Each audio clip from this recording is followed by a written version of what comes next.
Здравствуйте, на телеканале «Новый век» программа «Вызов 112», в студии Сергей Хайдаров. И сегодня мы расскажем об аварии на улице Лаврентьева. Вместо тормоза газ нажал, все. Пожилая женщина перепутала педаль газа с тормозом. Покажем последствия пожара на улице Хлебозаводская. Зачем его тушили бы, она бы сгорела бы все. С той стороны вообще невозможно. И почему приезду огнеборцев были рады не все. Погиб мгновенно. 36-летний рабочий проводил ремонт распределительного щита. При этом в нарушение техники безопасности он не был обесточен. Следственный комитет расследует гибель 36-летнего рабочего на заводе в Казани. Об этом и не только в ближайшие 10 минут. Hyundai Tucson въехал в дерево после столкновения с автомобилем Nissan на улице Лаврентьева. По предварительным данным, аварию невольно устроила пожилая автоледи. Женщина перепутала педаль газа с тормозом и выехала на перерез второму участнику аварии. Последствия столкновения в материале Айгуль Батрудиновой. По счастливой случайности на момент аварии пешеходов на тротуаре не было, иначе последствия были бы куда печальнее. По предварительным данным, аварию спровоцировала женщина, управлявшая автомобилем Hyundai. Она выехала со второстепенной дороги. Вместо тормоза газ нажал, все. Она педали перепутала, да? Да. А у него тут большой шаг, знаете? Да, говорит большой. Ну, случается, что поделаешь. Она же сама нормальная женщина. Не такая вот. Сейчас с утра с таким коронавирусом все сейчас будет. Таксист ехал по улице Лаврентьева. Слева со двора заметил корейскую иномарку. Но водитель, понимая, что у него приоритет, не стал сбавлять скорости. В итоге Nissan въехал в Hyundai, после чего последний вылетел с дороги, снес забор и выехал в дерево. Она прямо перед вами, да, выскочила? Она оттуда, вот оттуда. Она от 5 метров. Она, я думал, тормозит, пропустит меня. А какая скорость была? Не могу я сказать, это мгновенно, вот, не знаю. Отрицать свою вину женщине уже не было смысла. Айгуль Батрудинова, Айрат Назипов, Игорь Романов, Вызов 112.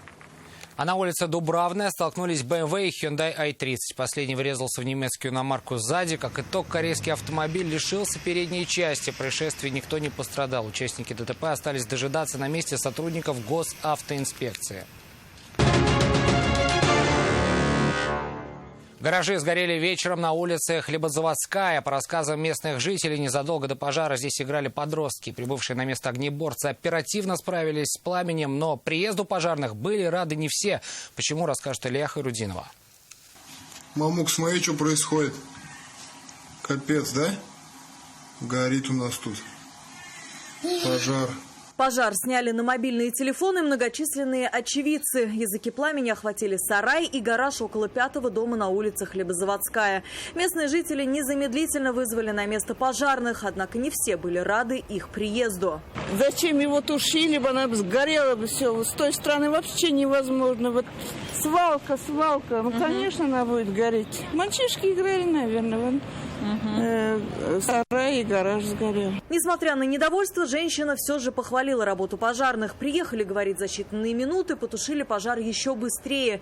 Сараи и гаражи, по ее рассказам, в этом дворе горят уже не впервые. 5 лет назад аналогичным образом сгорело и ее имущество. Когда у нас сарай, гараж тогда горел, вон.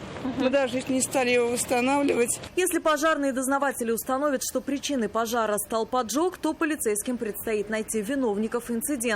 Также предстоит установить причиненный ущерб и владельцев построек. Илья Хайрудинова, Нафиса Минязова, Наиль Абдуллин. Вызов 112. Сотрудники отдела экономической безопасности и противодействия коррупции в Казани задержали предпринимателей за продажу антисептиков с признаками подделки. Во время контрольной закупки 30-летний казанец продал им 100 пластиковых бутылок этой жидкости на сумму 7 тысяч рублей. Проверили и склады. Общий объем изъятой продукции составил почти 395 литров. Документов на антисептик не было. Сейчас решается вопрос о возбуждении уголовного дела. 5 жителей набережных Челнов будут судить по обвинению в групповом изнасиловании. По версии следствия, все произошло 3 марта прошлого года в одном из ночных клубов Автограда.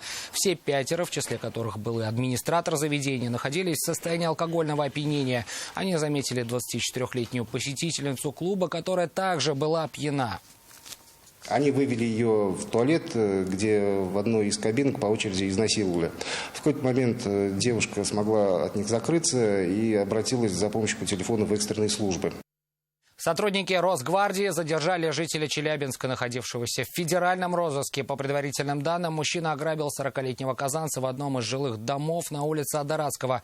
Подойдя к незнакомцу на общем балконе дома, он стал угрожать ему расправой. Затем мужчина отобрал у местного жителя куртку, в которой находились паспорт, банковские карты, мобильный телефон, и скрылся с места происшествия. Потерпевший обратился в полицию. Спустя время росгвардейцы обнаружили и задержали схожего по приметам мужчину в соседнем дворе. Он распивал спиртные напитки вместе со своим знакомым. Им оказался житель Челябинска, объявленный в федеральный розыск за кражи. Задержанного доставили в отдел полиции. Сейчас решается вопрос о возбуждении уголовного дела.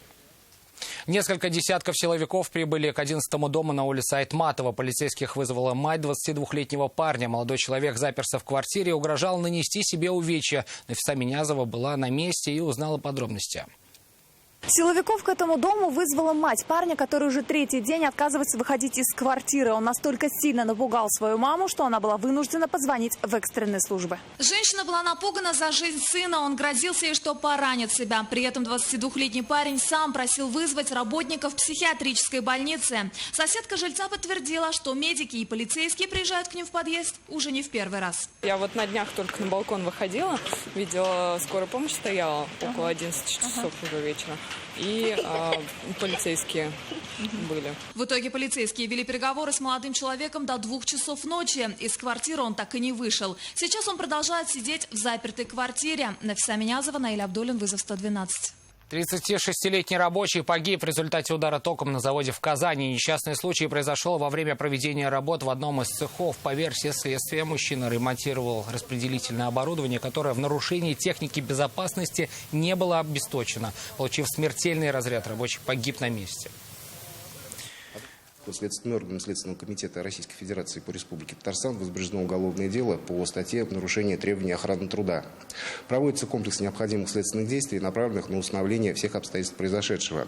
В рамках расследования уголовного дела будет дана правовая оценка действиям должностных лиц, ответственных за обеспечение безопасности на производстве. Расследование уголовного дела продолжается. Семья в Казани погибла в страшной аварии в Самарской области. На трассе Самара-Ульяновск-Димитровград лоб в лоб столкнулись Kia Cerato и Chevrolet Cruze. По предварительным данным, 39-летний местный житель за рулем корейской иномарки выехал на полосу встречного движения и на высокой скорости въехал в Chevrolet под управлением 41-летнего казанца. В результате лобового столкновения от полученных травм на месте погибли оба водителя, а также пассажиры из Татарстана.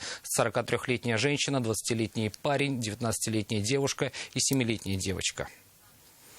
Автомобиль «Москвич» и «Субару» столкнулись сегодня утром на улице Новодавликеевская. Авария произошла из-за несоблюдения дистанции. Впрочем, немаловажную роль в происшествии, по мнению участников ДТП, сыграло резкое торможение неустановленного автомобилиста.